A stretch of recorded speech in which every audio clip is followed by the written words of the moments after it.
Right. So, Mr. Reno, I know you're going to be very honest with me in this with this question now. So basically, What did you choose when I started this exercise before you started asking now? Huh? just so I could catch you in that moment. But honestly speaking, though, I'm an obedient ear, and I was just No, I know wondering. you're an obedient now. I mean, it doesn't affect our relationship now, right? Yeah. No, it doesn't. It doesn't. But I just want to know, like, in your honest opinion, how can Peter Obi reclaim his mandate?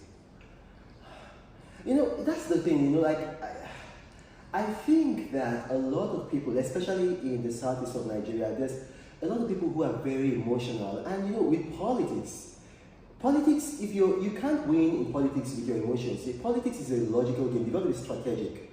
Now, there's too much of a critical mass of our people in the southeast who are very emotional. You guys are saying, okay, all eyes on the judiciary. People like Obieze Kwesili and other people like that. And there are Obedience who are not from the southeast, but the vast majority of them are from the southeast. Yeah. So this idea about saying that Peter will be reclaiming his mandate. Look, let me bust your bubble. I have a master's in law. I schooled in England.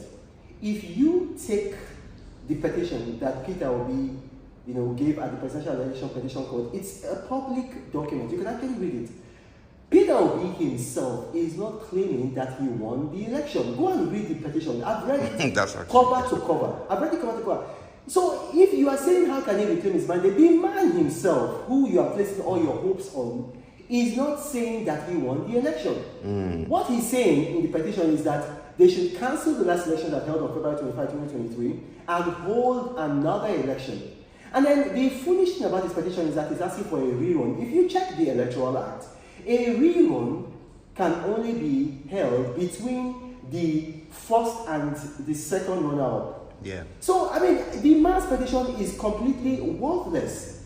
I don't know whether his lawyers are deceiving him. The man is not claiming that he won. He's basing his petition on two things: that Bola Tinubu was convicted in the United States for drug offenses, and that because of that, based on the Electoral Act and the Nigerian Constitution, Bola Tinubu is started back from running. Then he's basing the second pillar of his petition is that Kashim Shettima, the vice president, was nominated. He had a double nomination for senator and then for vice president. And according to the Electoral Act, he started bad. Those are the basis. He's not saying that I won the election. He's not. So why are you, an obedient, saying that how can you reclaim his mandate? Can you reclaim something that was not lost? I'll give you an example now. If I come here and I start looking for money, and then you ask me, what am I looking for? And I say, okay, I'm looking for my money. Then you ask me, did you have money in the first place? I say, no. Is that not madness? It's madness now. Look, Peter Obi, and I'm saying this here, Peter Obi can take me to court. I told Peter Obi on phone, and then on WhatsApp, privately on phone and on WhatsApp, I said, look, do not run.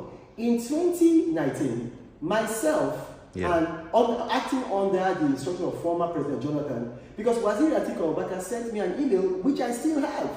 And then later called me and told me, look, give me somebody from the southeast that you think is going to be a good vice presidential candidate, and I will nominate that person. I still have the email. Yeah. So anybody can take me to court. I still have the email, and then the man phoned me because he's my mentor. And then I felt that it is going to be very rude of me because I read scripture. I read scripture. If you read in scripture, whenever something like that has been given to you, what you do is you go and meet your mentor or, let's say, your master. So I called former President Jonathan. Former President Jonathan said, look, put Peter Obi's name. That's how Peter Obi became the vice presidential candidate. I told him, I said, look, your people are going to vote for you wherever you go.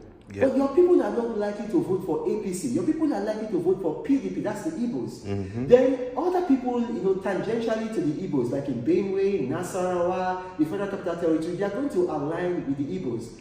They are not likely to vote for the APC. They are going to vote for the PDP. And if you leave the PDP, they are going to follow you. So what you're going to be doing is that you're going to be taking votes from the PDP, and you're not taking votes from the APC. So by default, Bola Tinubu will win. So don't do this. Just run with Atiku as he's running it. And then whenever Atiku is done, God willing, you will now be the next president. He didn't listen to me. Yeah. The people who went and met him and convinced him to leave the PDP, if you look at some of them now, they are now showing their true colors. Those people were working for Bola Tinubu. Those people, the money that were coming, because he's an Anambra man, he saw money. money. and then the thing went into his head, and then you see that's Anambra people are gifted. They are traders. They know how to industry. Yeah. But it also comes with a drawback. Sometimes money can be like alcohol. It can make you drunk. Like you see, but and so it got to his head. Yeah. And so the man got drunk with over ambition. Everything that I told him. Go and read the article. It was in this day. Obedience for insulting me, threatening my daughter, my one-year-old daughter. Everything I told him, everything I wrote in that article has now happened. I said Bola Tinubu will win by default, and it has happened. So would you say with Bola Tinubu, well, it sounds like he sort of like had a foundation in terms of him being, a pioneer in his political party? I am the abeg. I don't want to talk too much and then go and expose things and then start making more enemies for myself. Obedience, they're already looking for me to kill. I don't want to go and go talk and then I now start to look for enemies from another group. I already have enough enemies. I'm not going to start. But you're speaking facts, though. You're speaking facts. It doesn't matter now. Truth is bitter.